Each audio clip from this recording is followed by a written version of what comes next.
Because if the spirit in you is alive, he will regulate you. When you begin to give room to a thought, then it begins to vibrate. That move begins to bring you to a place of discomfort. What he's saying is, I can't abide this. And if you hear him, then you decide on what you want to do based on what you know. Because a believer who is tongue-talking, anointed directly by Jesus, can still sin any day, anytime. The only difference is that depending on your spiritual stature, you can decide to sin or not to sin. And just in case you decide, I will not sin today, then the valve of grace opens up and supplies grace so that that thing you just said will become reality. Whereas for the unbeliever, it doesn't matter what he says, he will sin. Even if he says, I don't want to sin.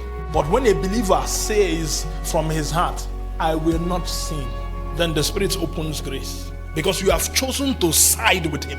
And he knows that what you want to do, you can't do it. Then he releases the ability for you to live a life that you cannot live by yourself. That's how grace works. So the fact that you have the Spirit of God domiciled in your spirit gives you an advantage to be able to give room to the life of God.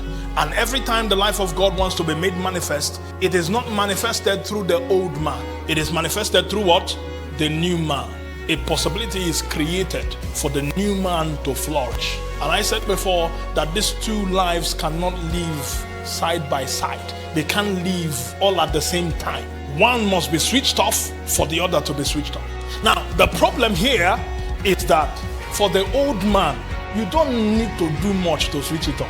All you need to do is to not switch on the new man, and the old man is on. So if you never switch on the new man, the old man is the default mode. So if you want the new man on, you have to do something.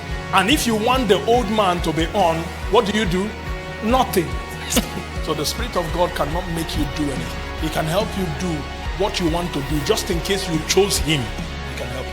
But the moment you are not actively choosing him, the devil is already standing and he says, it's our turn. We have the stage now. So this is a possibility that exists in a believer. Whereas in the unbeliever, he has no choice. In the believer, your ability to live the Christian life according to pattern is hinged in your ability to choose. Not just to choose once, but to continue choosing that this is where I stand. This is where I will die. I'm here in the morning. I'm here in the afternoon.